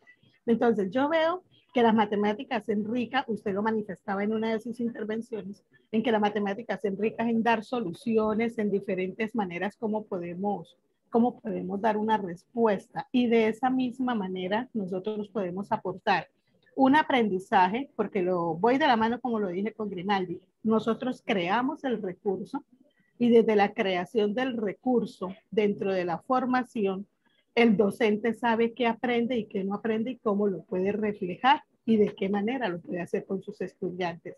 Si nosotros les damos estrategias a la loca, como usted decía, que esto tiene un fundamento siempre y cuando lo repliquemos, siempre y cuando lo validemos. Entonces, al docente darle como esa manera de trabajar dentro de la STS y que él diga, aprendí, para que él lo pueda replicar desde una guía. Lo veo de esa manera y por eso bajaba y subía la mano, porque no sabía si iba acorde, porque es que en matemáticas tenemos ese gran reto de que el docente entienda la conceptualización matemática para poder avanzar. Si el docente no aprende, la conceptualización sigue siendo abstracta y el estudiante no la va a llegar a concebir en el aula. Sí. Gracias, Janet. Sí, creo que sí es pertinente y precisamente aquí a veces y con Jorge muchas veces comentamos en las formaciones cuando las vemos nosotros como formadores que a veces tenemos la dificultad de que estamos haciendo un discurso que no toca tanto la experiencia y cuando el discurso no toca la experiencia, no se puede relacionar con la experiencia, se vuelve demasiado etéreo. Y asimismo le pasa mucho a la práctica, al profe en su práctica le puede pasar, ¿no? Que si en su propia experiencia no tiene interiorizado, no ha podido experimentar el concepto, no puede ver lo que está implicado en ese aprendizaje, porque no lo ha experimentado. Entonces es muy importante siempre vivir la práctica. En estos STS, en estos talleres, yo siempre he hecho en falta que algunas veces me gustaría que primero hiciéramos la práctica y luego la estructuración, porque me parece que cuando hacemos siempre primero la estructuración y luego la práctica, es como que validamos que el discurso va antes de la propia experiencia y entonces nos enredamos con conceptualizaciones que en el momento de la práctica son mucho más sencillas. Por eso me parece muy importante lo que dices, porque en ese sentido es que se empieza a validar que necesito poder integrar un conocimiento antes de pensar cómo enseñarlo. ¿De acuerdo? Gracias, Janet. Muy bien. Gustavo, ¿tú qué tienes juiciosamente o se te quedó la manito levantada? No, pues sí tenía el deseo de intervenir con relación a la pregunta que hacía hace un momento su merced frente a que si, digamos, esta estrategia de Polya garantizaba un aprendizaje, ¿sí? Entonces yo considero más un aprendizaje duradero se garantiza siempre y cuando haya unos hábitos y unos comportamientos que el estudiante haya adquirido porque nosotros se los hemos ido pues orientando. Esto se garantiza siempre y cuando haya una constancia, haya una práctica, haya una secuencia y haya un seguimiento por parte del docente, ¿sí? Y del mismo estudiante de su propio aprendizaje. Si nosotros ponemos en práctica esta estrategia de resolución de problemas una vez y después al otro mes lo ponemos otra vez, esto no va a generar nada. Tiene que haber continuidad. Continuidad. Como ejercitación de alguna manera, ¿sí? Si no hay constancia, no se garantiza, pues considero que no se garantiza esto. Lo otro que considero importantísimo es que nosotros aprendemos, o por lo menos a mí me ha pasado que yo he aprendido mucho enseñando. Entonces, considero que uno de esos últimos pasos, pues de pronto para complementarlo de Polya, es que el estudiante tenga la posibilidad de que él le cuente a otro o que le enseñe a otro estudiante para afianzar y para garantizar ese aprendizaje duradero, ¿sí? Él puede incluso haber comprendido de otras maneras y puede, digamos, enseñárselo a otro, afianza su aprendizaje y puede abrirle la mente a sus otros compañeros sobre otras formas de comprender esa situación, problema. Eso sería. Sí, muy interesante eso que dices. Yo les invito con lo último que dice Gustavo a pensar, ¿ustedes creen que son mejores profes desde que son tutores? O sea, el hecho de vivir estas experiencias donde ustedes acompañan a los profes cuando ya van al aula, ¿sienten que ha sido significativo para ustedes en términos de las estrategias que utilizan con sus estudiantes? Hablemos en términos de estrategias de aprendizaje. Profe, yo lo que me he podido dar cuenta es que a veces se siente uno muy pequeño en cuanto a estrategias, cuando uno se enfrenta a unos profes con una cantidad de estrategias, que uno se enriquece de todo eso y cuando uno pues llega al aula las pone en práctica, pero cada vez que uno va al aula uno se encuentra con cosas muy novedosas que a veces uno dice, se compara y dice, de verdad que me falta mucho por aprender. Pero sí uno ha crecido en esto, acompañando a los demás profes y con toda la teoría que nosotros hemos visto con ustedes, claro que sí. En aplicar estrategias de aprendizaje, en serio, examen de conciencia. Sí, somos más hábiles para ser conscientes de las estrategias de aprendizaje que proponemos y de ayudarles a los estudiantes a ser conscientes de las estrategias de aprendizaje que están aplicando en cada situación de aprendizaje. ¿Sí? Aquí 3 levantaron la mano, me encanta. Bueno, vamos a darle la palabra a Mónica, que no ha hablado. Bueno, referente a la pregunta, me encantó esa pregunta, porque la verdad para mí esto, pues soy nueva en el programa, vuelvo y lo digo, y ha sido una excelente oportunidad de aprendizaje, de ganar herramientas, estrategias, pero yo me sigo considerando en que esto apenas inicia, en que el hecho de estar en el aula y de haber tenido la oportunidad de estar con los estudiantes, de aplicar sus estrategias, desde ahí también las pone en acción como experiencia con los mismos compañeros, ¿sí?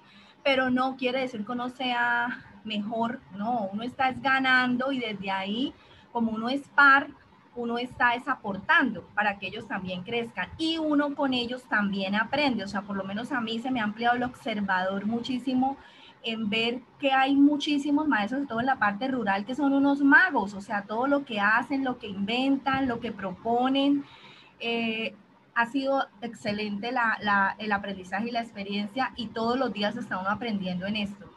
Y para mí pues ha sido una excelente oportunidad y sí, desde mi hacer también extraño el aula, ¿no? Yo extraño muchísimo, muchísimo, muchísimo y lo confieso acá públicamente, extraño a mis niños, extraño el aula, extraño estar ahí con ellos porque hay muchas de las cosas que uno no hizo atrás que no tenía de pronto esa distinción, ese conocimiento, de esta oportunidad de ir más profundo y las quiere hacer.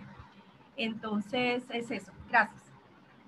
Gracias, Mónica. Sí, me parece que es importante para todos que después de cada tema estemos como muy en ese pensamiento, si yo aplico estrategias nuevas o no. Ana Milena, o estas estrategias que estoy aprendiendo, o vuelvo a mi práctica y sigo haciendo lo mismo, hago metacognición, estoy más consciente. Ana Milena. Bueno, muy buenos días para todos. Pues definitivamente también me encanta esa pregunta, profesora Sonia, porque creo que después de estar tantos años en el programa, uno nunca va a volver siendo el maestro que salió. Por lo menos yo puedo decir en mi área que yo soy mucho más consciente. Primero que todo, la estrategia ha sido ser mucho más consciente de realmente cuál es la esencia del lenguaje y qué es lo que yo tengo que orientar y qué aprendizajes quiero alcanzar. Lo segundo ha sido con respecto a la evaluación formativa. Esa es una palabra que es súper trillada porque la usan en todos los discursos educativos, pero realmente después de ser tutora y de estos años de formación, pues he podido ir comprendiendo realmente lo que implica y llevarlo a mi aula. Lo mismo lo de la metacognición, o sea, que los chicos sean más conscientes de lo que están aprendiendo, qué están aprendiendo y cómo pueden aplicar ese conocimiento. Y también en lo que tiene que ver como en la selección de esos aprendizajes, porque por ejemplo en mi área se presta para llenarla de contenidos, pero finalmente no le apuntamos a las competencias básicas que son la competencia de lectura y la competencia de escritura. Entonces yo sí creo que ha sido una transformación total y sobre todo me identifico con Gustavito, cuando uno tiene esa oportunidad de estar ese mes en el aula, uno todo el tiempo es consciente de lo que tiene que hacer, entonces también uno se presiona, pero venga la evaluación formativa, pero venga, este chico tiene que revisar el texto, hay que enseñarle a planear, pero venga, entonces uno mismo tiene como un duendecito adentro que todo el tiempo le está diciendo, recuerde que hay que hacer esto, ¿sí? Es porque está ese discurso y está todo esto que hemos aprendido durante este tiempo en el programa. Entonces siempre digo que el día que me vaya del PTA me iré profundamente agradecida por estos años de formación, porque muchas de las cosas que ahora hago en mi aula, pues ni siquiera las aprendí en la universidad, ni en el pregrado, ni en el posgrado, sino que se lo debo a estos años de formación que he tenido en el programa. Gracias, eso era todo. Gracias, Ana Milena. Qué bien, qué lindo, gracias. Sí, creo que todos hemos sido los primeros beneficiarios de lo que ofrece el programa y es importante siempre estarnos mirando en nuestra práctica si sí lo hacemos o no, qué tanto estamos avanzando, qué temas son más desafiantes para nosotros. Bueno, vamos a avanzar un poquito y ya luego volvemos a dar uso de la palabra. ¿Cómo llevar esto a la práctica con los profes? Aquí escogieron las compañeras, pues el ejemplo, digamos, principal que guía el taller es el de matemáticas, pero en lenguaje también, ayer lo decía Maribel, o si era ayer o en la STS de lenguaje, de la importancia de mirar cómo funciona el texto, de entre textos. Aquí es importante reconocer las estrategias de aprendizaje de cada etapa de las secuencias didácticas. Entonces, miren aquí, este es extracto del material de PRES que nos muestra cada una de las etapas, la etapa de comprensión, descontextualización, resolución de la situación, etapa de reflexión, ¿no? Y las estrategias que vienen. Parece que esto es muy importante. Yo creo que esta es una diapositiva que debe quedar en imagen PNG para los profes tenerla. Y yo diría que la forma de trabajar este taller de CDA de acompañamiento situado con los profes es proponerles mirar los textos y no solamente los textos que da el programa. Como les hemos dicho muchas veces con Jorge, no podemos quedarnos solamente supeditados a si los libros llegaron o no llegaron, sino que siempre cualquier libro que va a utilizar, bueno, y esto cómo está organizado, qué estrategias propone, y así puedo saber qué texto es mejor para qué propósito de aprendizaje.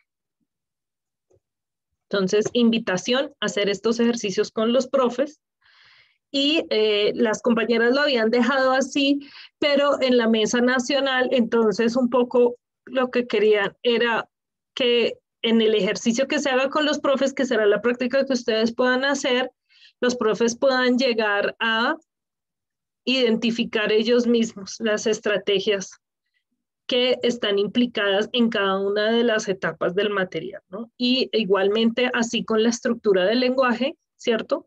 Como tomar los libros y empezar a entresacar esas experiencias, más que venir y echar el carretón de los enfoques de aprendizaje y una estrategia y que eso es didáctica o pedagogía o qué es poder concretamente tomar los textos y decir cuáles son las estrategias y irles ayudando a los profes en la planeación a, bueno, este problema que estamos resolviendo acá, entonces en la etapa de comprensión, ¿qué estrategia le estás proponiendo al estudiante? Ah, no, pues vamos a mirar los conocimientos previos, los conceptos previos. Aquí el estudiante debe hacer un mapa conceptual para poder identificar los elementos que le permitan entender el problema. Leer de nuevo, bueno, ¿sí? La descontextualización, bueno, la lluvia de ideas que vamos a hacer, o sea, poder hacer que en el lenguaje quede explícito cuál es la estrategia que se está poniendo en juego. Y en la guía de aprendizaje que tenemos en el programa en este momento, que ya el lunes les presentaremos, esperamos que ya estén listas porque todavía no están listos estos anexos totalmente, menos mal que tenemos hasta el lunes, poder mirar en las guías, ¿no? Estar atentos a esa configuración didáctica que está diseñando el profe en la guía y que le permita entonces responder a esas preguntas, ¿cierto? Del qué voy a aprender, lo que estoy aprendiendo, lo que ya aprendí un poco. Vamos a ver esto más en este esquema. Yo lo animé, por eso quiero darles la presentación, porque en el PowerPoint que viene del taller viene todo ahí de una vez y creo que es difícil de digerir. A mí me parece muy importante las diapositivas, animarlas para que uno pueda ir mostrando los elementos paso a paso y los digerir. Entonces, aquí pues la guía de aprendizaje PTA, ¿cierto? Nos va mostrando cómo lo primero que el estudiante se enfrenta es a qué voy a aprender o que necesitamos que esto para el acompañamiento y la retroalimentación a los profes, ¿no? Que ustedes vean en ese diseño de guía, en ese diseño de configuración didáctica que hace el profe, que quede claro que el estudiante puede identificar esto, qué voy a aprender, qué estrategias voy a utilizar, qué estrategias voy a Y desde allí la activación de conocimientos previos, que creo que Freddy la estaba nombrando ahorita ahí en el chat. Muy importante que estén clarificados todos los elementos y buscar esa claridad, que el profesor ofrezca esa claridad. Ahí le podemos ayudar mucho al profe a ir logrando este proceso. Que el estudiante en paso a paso pueda reconocer lo que está aprendiendo. Aquí voy, aquí, ya hice este paso, ahora voy a hacer el siguiente. Como recapitular, mostrar los elementos de nuevo. Y eso pasa por comprender el objetivo de aprendizaje, pero también ir viendo cómo va esa profundización de cada concepto. Y así puedo ir valorando el conocimiento que ya está, el conocimiento nuevo, las estrategias que se están poniendo en juego, ¿cierto? Practico lo que aprendí. Siempre miren en las guías, en las configuraciones didácticas, que el profesor esté pensando en que el estudiante pueda practicar lo que aprendió, ir logrando complejidad. Ahí me acuerdo otra vez del chiste que le envié a Jorge, donde decía el cuento es que Baldor tiene los problemas, o sea, tiene muchos problemas. Y uno pasa todo el año sin pillarse, hasta final de año no se pilla que las respuestas están atrás. Y entonces, ¿por qué están atrás las respuestas? Uno puede tender a decir, uy, maravilla, pongo la respuesta y ya. Yo no sé cuántos de ustedes, pero yo sí era la descarada que iba a buscar la respuesta atrás y después sufra porque con lo que yo hacía, la respuesta no me daba. Yo decía, el libro debe estar equivocado y vuelva y hágalo otra vez, ¿cierto? Resulta que no importa que ahí esté la respuesta, porque es el proceso el que yo tengo que comprender. Y ahí me pillaba que no, otra vez, habilite matemáticas porque no logro comprender el proceso. Entonces, siempre el proceso de lo que se va aprendiendo, el nivel de complejidad que se va adquiriendo y que siempre haya esa posibilidad de expresar la inquietud, de verificar. Ojalá ahora en el esquema de alternancia ustedes vean cómo esas planeaciones tienen en el momento de la presencialidad o en ciertos momentos sincrónicos, o en fin, que haya cómo el estudiante puede confirmar algo, preguntar algo. O en la clase que se ve presencial van a resolver dudas, en fin. ¿Cómo sé que aprendí? Esta pregunta es buenísima. Miren en las configuraciones didácticas de sus profes cómo el estudiante sabe que aprendió, más allá de cómo el docente sabe que el estudiante aprendió, que esa es una pregunta, es cómo el estudiante sabe que aprendió, qué le dice que aprendió. Por eso las rúbricas, los instrumentos son muy importantes. Aquí él va siendo consciente de la habilidad que va adquiriendo. Y siempre también el espacio y la posibilidad de sugerir quiere decir no ser tan explícitos o dejar al estudiante en libertad de tomar alguna decisión, ¿cierto? No suplantar su proceso, sino más bien decirle, ¿y qué tal si por este lado, ¿cierto? Porque a veces uno lo que hace es, no, eso está mal, venga, yo se lo demuestro, más que hacer sugerencia, lo que hacemos es demostración. Entonces es muy importante esa parte. Y al final que el estudiante puede decir, aprendí esto, como el docente arma la configuración didáctica para que el estudiante finalmente pueda dar cuenta de lo que aprendió y ahí ya nos estaríamos moviendo en el nivel metacognitivo.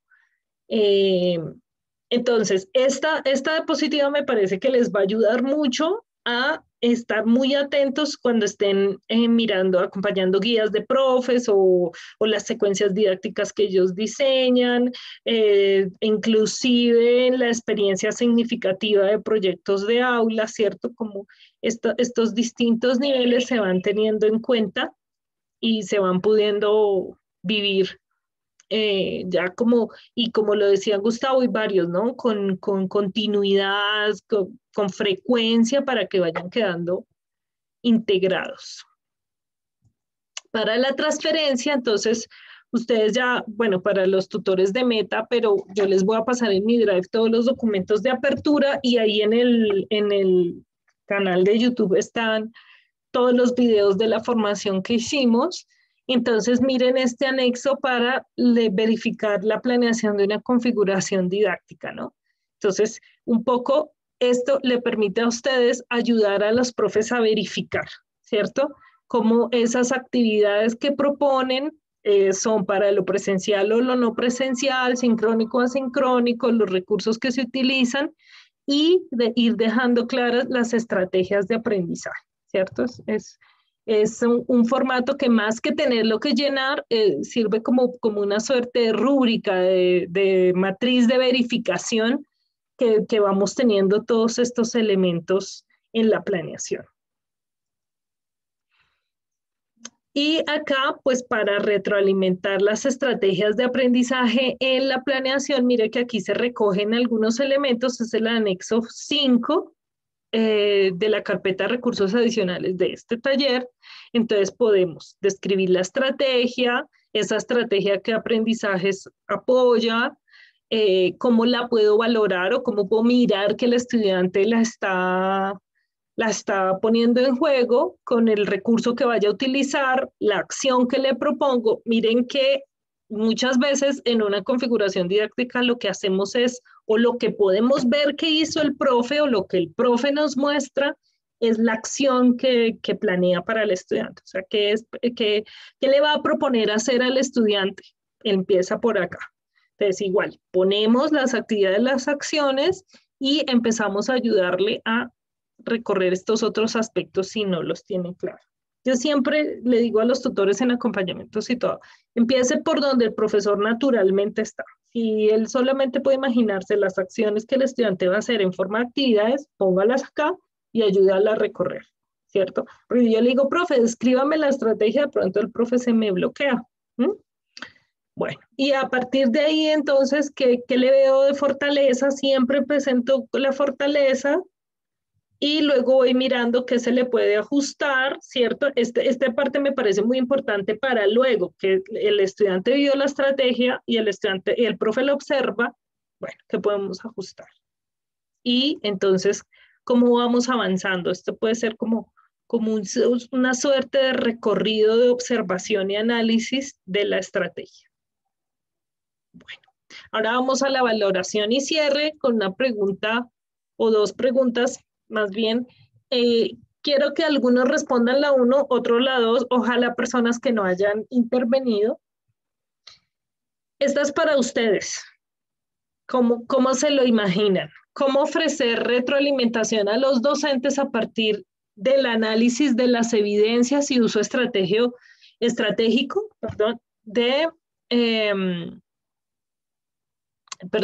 uso de estrategias de aprendizaje en las configuraciones didácticas? Es decir, ¿cómo planean ustedes ofrecer a los profes esa retroalimentación? Viendo las evidencias y el uso de estrategias de aprendizaje que los profes han pensado, o qué experiencias tienen también, como para que compartamos acá.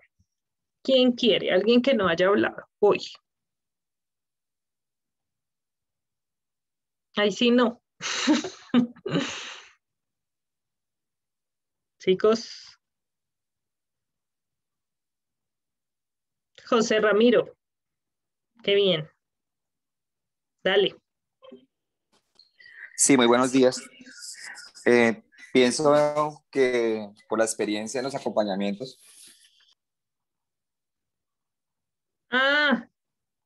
Perdón, yo desactivé un audio de un iPhone, ¿ese es tuyo? Porque te veo en un cuadro y en el otro, ¿o eres tú el que está hablando? Vuélvelo a activar, porfa. El audio. José Ramiro, ¿tienes activado el audio? Sí, ya. Lo que pasa es que estoy con los auriculares desde el celular y viendo la pantalla en el computador. Y yo te cerré el audio. Que yo dije, ay, se va a meter el sonido de un iPhone. No. Sí, pero entonces estaba diciendo que esta pregunta responde a la experiencia que uno ha tenido como docente tutor en los acompañamientos y es, o radica en las evidencias. ¿Y quién propone las evidencias? Los estudiantes. Entonces pienso que las evidencias de aprendizaje que salen del proceso de los estudiantes es el insumo preciso para uno hacer la retroalimentación o la realimentación con los docentes. porque son precisamente las evidencias las que me dicen a mí como docente tutor y le dicen al docente y al niño especialmente qué tanto fue ese alcance del objetivo propuesto para la clase. Entonces, en respuesta al resultado de las evidencias, es como yo puedo hacer una realimentación con mi docente y entre los dos o entre los tres con el estudiante sin dejarlo por fuera, yo puedo definir qué cosas se hicieron falta para que esa estrategia fuera, digamos, lo esperado con respecto al objetivo y a los referentes curriculares. Yo no debo, como docente, tutor y como docente, hacer sugerencias sobre los supuestos. Yo debo tener una evidencia concreta, tangible, medible, y qué más, profe, que son las evidencias que los estudiantes arrojan en el desarrollo, digamos, de la guía en procesos de educación remota o de las actividades que yo haya propuesto en clase. Bueno, infinidad de cosas que los estudiantes proponen en el aula y propone el docente. Entonces, pienso yo que una de las estrategias a tener en cuenta son las evidencias y sobre esas hacer la retroalimentación, porque voy a ser consciente que esa retroalimentación está, digamos, con un soporte, con un peso, y yo tengo también como docente tutor la oportunidad de decirle al docente como sugerencia por qué le estoy dando esa sugerencia, ¿sí? Yo no le estoy inventando nada, yo lo estoy haciendo con respecto a una evidencia que es evaluable. Eso, y en ese mismo sentido, José Ramiro, entonces, las características de la evidencia. ¿Qué has visto tú? ¿Cuáles evidencias son más útiles para esa retroalimentación? Bueno, dame un ejemplo. Por ejemplo, en ese orden de ideas, es precisamente más lo que el estudiante con su autonomía o con su querer hacer produce. Es decir, las evidencias más enriquecedoras y con las cuales yo puedo hacer una retroalimentación más fija es con el interés del estudiante. Y sobre esas evidencias o sobre esos entregables se deja ver ese interés del estudiante. Es decir, en la estrategia que yo sugiera con respecto al interés del estudiante, el resultado va a ser que esa estrategia o esa evidencia se entregue bien hecha porque el estudiante así ha querido trabajar sobre esa evidencia. Por eso, sí, hablábamos esta mañana que muchas veces nosotros sugerimos el trabajo, sugerimos la tarea, por decirlo así entre comillas, aunque no me gusta llamarle tarea, pero es porque nosotros ya conocemos el grupo de estudiantes, ¿sí? Yo debo conocer mi grupo de estudiantes para generar una estrategia y así sea la misma estrategia que hagamos aquí en el Meta, la misma que hagan, digamos, en Santander, pero tiene una identidad propia que es del grupo de mis estudiantes. Y eso hace parte no de la igualdad, sino de lo equitativo que yo sea con ellos. Es decir, porque así sea una misma estrategia, yo debo, digamos, hacer la diferencia para el estudiante que de pronto me rinda menos o para el estudiante que tenga alguna dificultad cognitiva, ¿sí? Entonces, yo hago eso, obviamente la orientación del docente está ahí, pero con respecto a las necesidades e intereses de mis estudiantes, porque yo ya los conozco. Sí, de acuerdo. Con Jorge aplicamos esa misma manera de trabajar con las evidencias. Muchas veces decimos, bueno, pues que ellos lo hagan y cuando ellos hagan, veremos qué hacen. Y con respecto a lo que hacen, ya sabemos qué nivel de alcance de la meta, hasta dónde llegaron en la meta o cómo la ven, cómo la comprenden, qué habilidades ponen ahí en juego. Bien, Marta. Bueno, Sonia, buenos días para todos. Hola. Bien, justamente pensando en este proceso de retroalimentación, pues creo que a partir de en el ciclo pasado que se trabajó en esta ayuda de retroalimentación, pues digamos una actividad que yo hice, fue justamente solicitar una evidencia de los niños en la área matemáticas y lenguaje, y a partir de esa evidencia en la SPS, pues entonces se indicaron, bueno, pues vamos a revisar todo. Entonces un niño se mandó una evidencia en físico y otros se mandaron unos videos porque esto se lo solicitó. Bueno, entonces en la parte física entonces analizamos, bueno, ¿qué entregó el niño? Entonces vimos primero el objetivo de la guía y miremos qué envió el niño. Y empezamos a mirar, bueno, el tema era el perímetro, era un niño de tercero, hizo ejercicios con cantidades de números naturales, Y las respuestas de la práctica del niño respondió con números, medidas con cantidades decimales. Y que decíamos, el niño, ¿por qué respondió con decimales? ¿Qué está pasando ahí? El niño respondió, el lado de esa casita mide 3.6, porque el niño dice que es 3.6. Es bien interesante el ejercicio a partir de la evidencia de lo que los niños están haciendo y que nosotros podamos decir, bueno, profe. Entonces el profe decía, ay, no, es que ahí lo que pasó fue que cuando yo agrandé, entonces empezamos a analizar por qué el niño está colocando decimales. ¿Será que el niño maneja el clima? ¿Será que el niño aprendió, papá le enseñó, pues? ¿O qué pasó ahí con la medida? Entonces el profe decía, es que de pronto cuando yo aumenté la imagen, en el momento de la impresión, entonces ya no me quedó 3, porque la intención del profesor era que esa medida fuera 3, exactamente porque el manejo en ese grado es de sabor más grande. Entonces, de pronto que me quedó más grande, voy a revisar, sí, efectivamente quedó más grande. Claro, entonces empezamos a mirar en donde precisamente estuvieron como esas fallas, pero bueno, esa falla de pronto hay en él, que generó allá en el niño y en el papá, entonces el profe le preguntó, no, es que mi papá me explicó ahí más o menos cómo era eso con la regla, dijo, mi niña me explicó más o menos. Entonces también digamos que de alguna manera ese error genera otro tipo de aprendizaje allá. También con la profe bueno, en la parte de un video también que vimos, entonces el niño, era un jueguito, ellos estaban jugando con unas fichas y el juego obviamente tenía una intencionalidad, que era organizar unos números de medida mayor, el niño iba sacando aleatoriamente de una bolsa unas fichas que debían elaborar antes, entonces había niños que ya las tenían listas, y había otros niños que sí, las sacaban, entonces bueno, empezamos a mirar por qué hay primero las tenían listas, porque el otro no, en fin, ese tipo de cosas, y como de dos compañeros bien interesante que se puede hacer a partir, los profes a veces están un poco celosos o tímidos en compartir a veces esa evidencia, porque ellos sienten que lo que se analiza ahí puede ser una falla, y yo les decía, a ver, definitivamente que algo de pronto hubo un error en la instrucción, o no error, sino de qué manera podemos mejorar la instrucción para que uno no la saque ya, digamos, que se vea y que sea aleatorio, de pronto en el video, en fin. Entonces, bien interesante este ejercicio de la retroalimentación a partir de esa evidencia propia de los niños, digamos que lleva como elementos concretos, y no, como decía el compañero anterior, no sobre suposiciones, y aparte que también desde nuestra experiencia también lo podemos aportar. Gracias, Marta. Muy interesante los dos ejemplos que propones.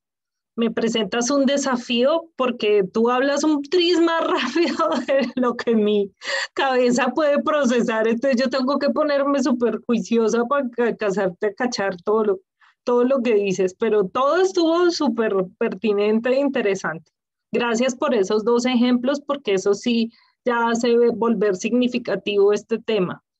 Segunda pregunta, ¿cómo ofrecer retroalimentación a los estudiantes a partir del análisis de evidencias y el uso de estrategias de aprendizaje para adquirir conocimientos o habilidades en su proceso educativo? Entonces, que aquí ya nos vamos a pensar es en el profe. Me gusta que lo que Marta nos comparte un poco nos lleva a pensar que el profe sí puede estar atento a qué responsabilidad, vamos a decirlo entre comillas, tiene con la evidencia. O sea, si el niño presenta una u otra evidencia, puede ser también porque algo que el profesor planificó, como dio la instrucción o como hizo el esquema, lo que sea, que lo llevó al niño a hacer esa evidencia, sí.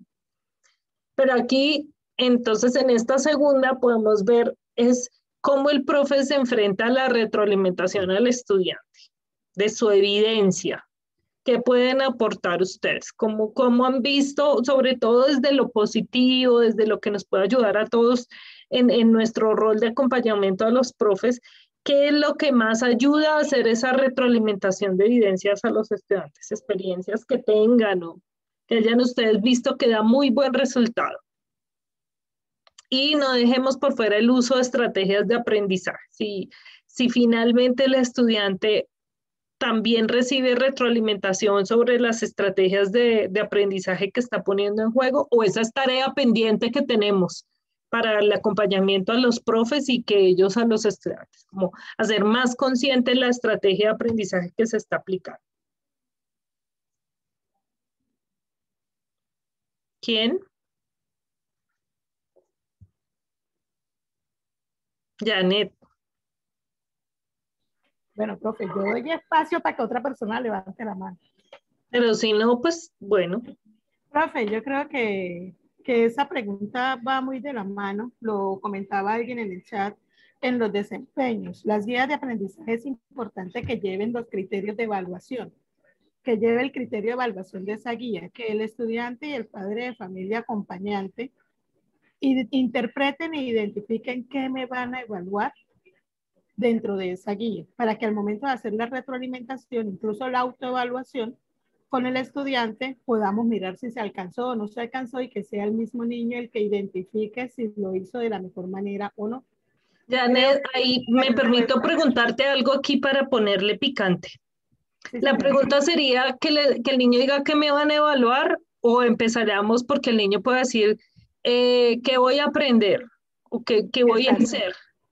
A ver, profe, nosotros desde la guía de aprendizaje, hablo de la particularidad de la institución, desde esa priorización de aprendizajes hemos entendido que las guías llevan un aprendizaje específico y que esas guías también llevan unos criterios. Los criterios van enunciados dentro de la guía, también como orientación. Y la autoevaluación al momento de retroalimentar es eso, mirar con el estudiante qué era lo que se pretendía alcanzar en el aprendizaje y si el niño lo había logrado con esos mismos criterios que se le enviaron en la guía, sea impresa o sea visual.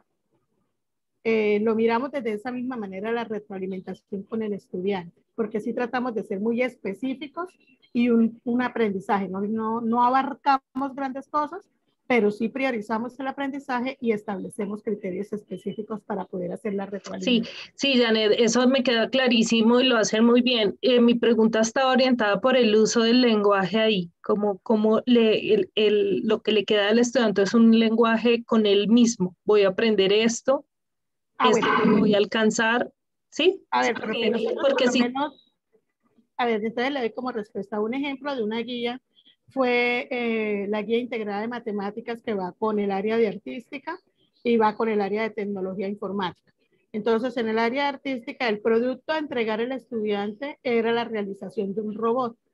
Entonces, la realización del robot, las preguntas del profe era en torno a qué figuras geométricas utilizó para crear su robot, porque el niño debía vestirse con el robot. ¿Y de qué manera de la tecnología? Entonces, las preguntas y la retroalimentación era que él fuera, desde las preguntas que se iba haciendo o el conversatorio con el docente, fuera dando respuesta para ver si el aprendizaje se había alcanzado y que el niño dijera, sí, ahí no lo tengo específico, profe, ese no lo... De acuerdo.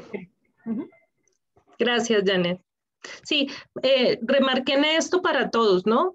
Porque mi intención es un poco ahí ayudarles a tener en cuenta siempre cómo el uso del lenguaje me va permitiendo entrar en relación, ¿no? Entonces, todas esas propuestas que hacen que el niño use su propio lenguaje. Wilmar. Sí, mi profe, bueno, para complementar algo lo que han dicho los compañeros y con respecto a lo que se ha hablado del uso de las famosas rejillas o rúbricas de evaluación, que son muy importantes llevarlas a cabo teniendo de la mano los desempeños, considero que una de las grandes falencias que he podido notar o que hemos podido notar nosotros como tutores es que el lenguaje relacionado en estas herramientas, en estas estrategias, es un poco ambiguo para el estudiante, no permite que de esta mirada, de esta herramienta tan útil para el niño, pueda generar esa retroalimentación. Por ejemplo, si nos ponemos a mirar una rúbrica o una rejilla que genera un docente hoy en día, muchas veces opta por buena ortografía, por orden, pero si nos vamos a ver, hombre, eso que tiene que ver con la habilidad o la destreza que yo estoy logrando crear en el estudiante, con el desempeño que me está pidiendo.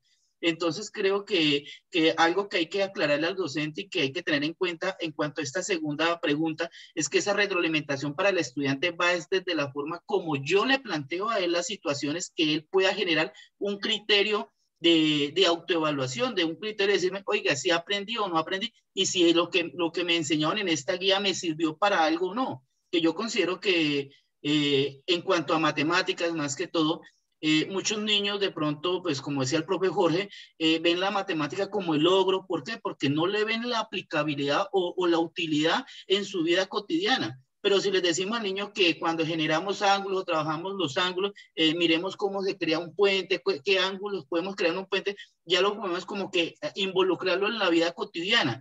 Y esto hace que nosotros como docentes, o en este caso como tutores, le llevemos esa orientación al docente y que sea más claro, más preciso a la hora de implementar ese diálogo, para que el niño pueda entender, no con palabras extraordinarias o traídas de otros planetas, sino algo muy sencillo, y no solo eso, que le permita al estudiante saber si lo que vio o lo que trabajó le sirvió o no le va a servir para su vida.